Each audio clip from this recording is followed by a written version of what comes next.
Maqaa Abbaa kan Ilmaa kan Hafuura Qulqulluu Waaqa tokkoon ni amanna. Ameen.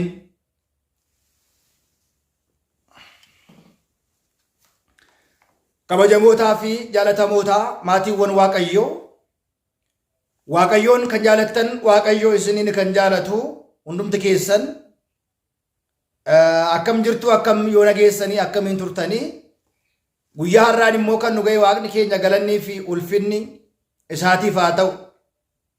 Maqaan qulqulleetti Dubroo Maariyaam maqaan ishii kan galatoome kan ulfaate nuuf haa ta'u.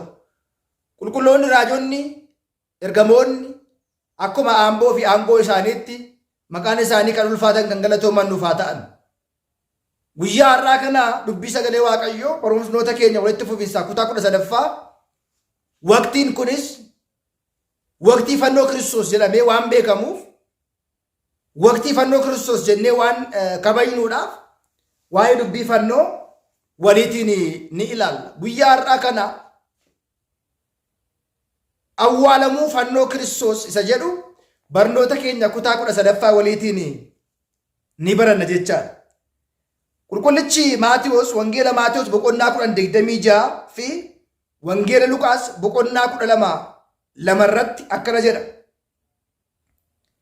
Kan hin beekamne, kan hin mul'anne, kan haguugame immoo kan hin beekamne, kan dhokate tokko illee hin jiru jedha.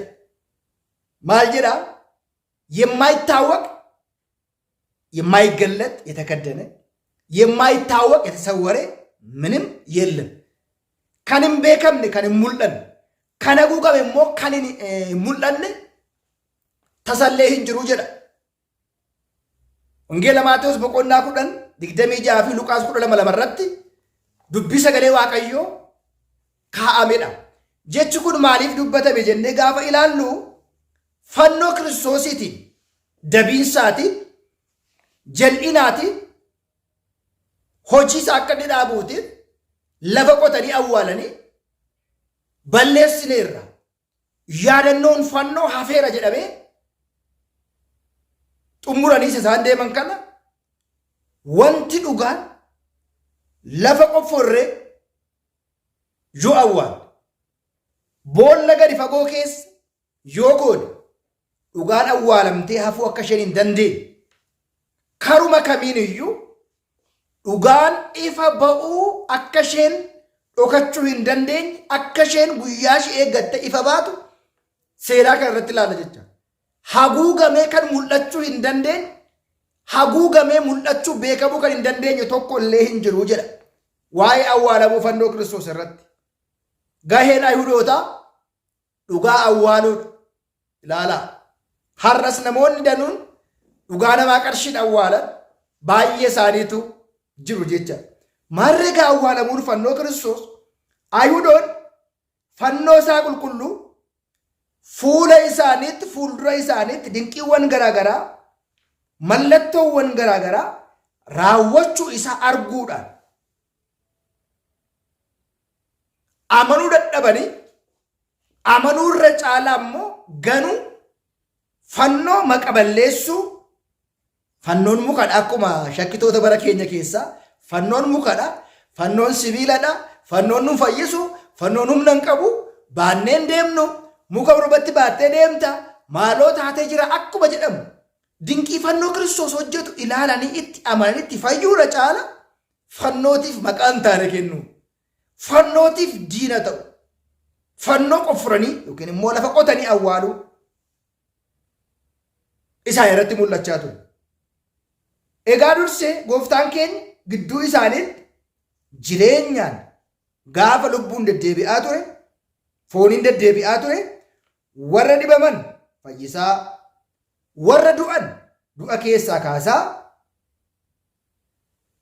nyaata eebbisee cabsee isaaniin laataa fi dinqiiwwan garaagaraa raawwachaa yoo isaan barsiisu iyyuu isaan hinaafanii, isaan garafanii, isaan fannisanii akka ajjeesan hundumaa asirratti fannoo qulqulluu gara iddoo balfi jirutti akkuma sila kutaa لما فاكيت نبدأ فنو كريستوس والكاسني إسا إلالني كان ديبا من أكفايا كان ديبا من أكهي كمان ورّي تسقبي دبن تسقبي أرغتن وچو ديسورا فنو قفرني أول قطني أولوتو إساني في سلباتو رجيتشا كنافكا هنافر كاني نمون بايين نموتا وادا نغرو جيتشا هنافان كاني لبونا ما كمبالي سنجرو هنافان كاني نمرتي كروجتشي سنجرو هنافان كاني نمت تولچا كان غدان جرو هنافان كاني qabeenya namaa kan saaman saamsan lubbuu namaa kan balleessan jiru ayhudoonnis fannoo kiristoos kana irratti hinaafanii lafa qotanii bakka sanatti balfa irratti gatanii balfi sun immoo waggoota danuu lakkoofsisuu isaatiin gaara yookiin immoo tulluu ta'ee bakki awwaalame sun ol ka'ee mul'ateera jedha. warri ayhudoota fannoo qulqulluu balleessaa hin qabne lafa balfi jirutti awwaalanii akka immoo iddoon isaa dagatamu ragaan fannoo akka hin ba'amne immoo akka badu akka dagatamu akka hafu taasisuu isaaniitiin hundumaa gaditti gooftaa keenya fannoo gooftaa keenya qoricha keenya Iyesuus Kiristoos fi isa faana kan turan saamtota lamman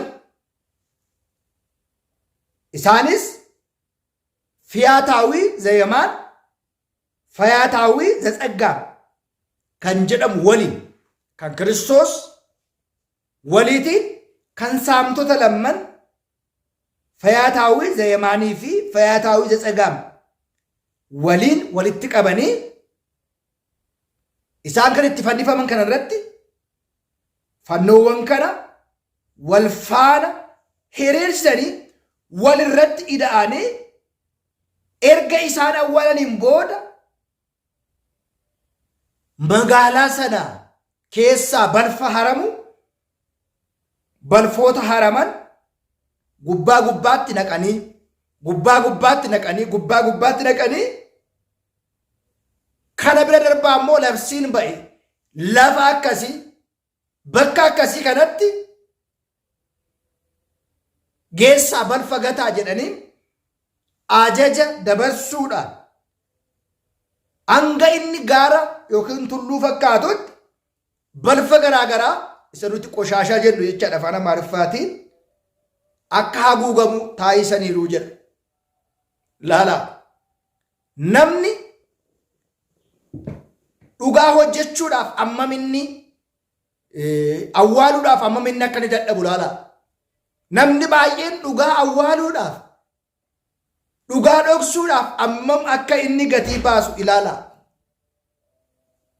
Otoo dhugaa baasuuf amma dhugaa awwaaluuf deemnu amma dhugaa awwaaluuf balleessuuf deemnu dhugaa baasuuf hojjenne namni baay'een iyyuu hin fayyatu jedha.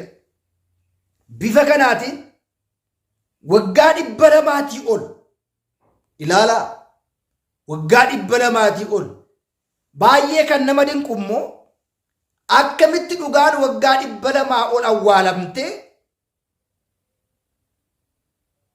bakka kanaa ba'uu dandeessi baay'ee dinqiidha. Baay'ee nama dinqa. Kanaafidha Oromoon gaafa mammaakuu dhugaan hin qallatti malee hin cittuu jedhama. Yeroodhaaf malee dhugaan bakka ishii wallaaltu. Dhugaan bakka qabdi jechaadha.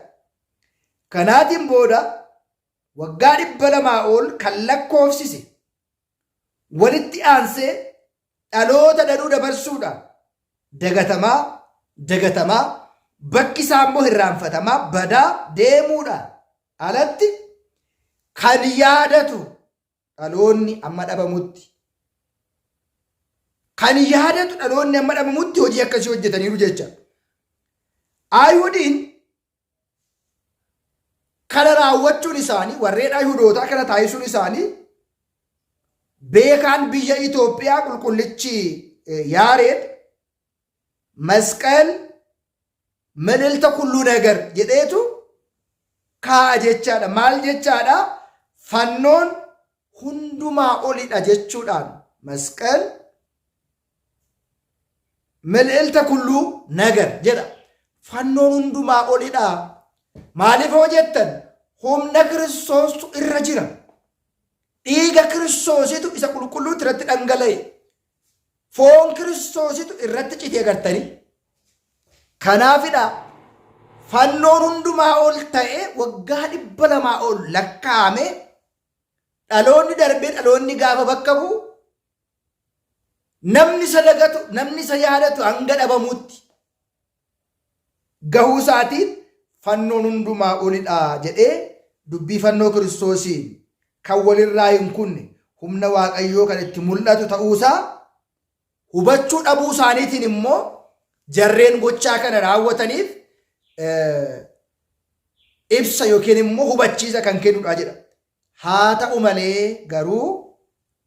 malee garuu gooftaan keenya qorichi keenya Iyyasuus Kiristoos macaafa isaa qulqulluu irratti isma alboo kiduu za'it keesset waa alboo hubuu za'it taawwaq jedhe. Ka'umsa keenya irratti kan hin mul'anne kan haguugame kan hin beekamne kan dhokate tokkollee hin jiru jechuudhaan Maatiyos boqonnaa 10:26 fi Wangeela Luqaas boqonnaa 12 irratti humna namaa caalaa humni Waaqayyoo guddaa ta'uusaa ogummaa namaa caalaa ogummaan Waaqayyoo guddaa ta'uusaa kan nu hubachiisudha. Maarreegaa humna namaa humni Waaqayyoo akka caalu ogummaa namaa ogummaan Waaqayyoo akka caalu isaan garuu awwaalanii haguuganii bakki isaa akka dagatamee hafuus yoo taasisan iyyuu humna Waaqayyoo eenyullee dhoksuu eenyullee balleessuu akka hin dandeenye dinqii Kiristoos raawwatu eenyullee dhorkuu akka hin dandeenye eeyyama Waaqayyoo ta'uusaa kanarraati barnoota guddaa kan itti argannuu fi barannudha. Maarreegaa booda Waaqayyoon dhugaadhaaf nama kaasa bara isaa eeggate dhugaadhaaf barri dhugaan itti dubbatamu bara hundan ta'u kana beekuun barbaachisaa.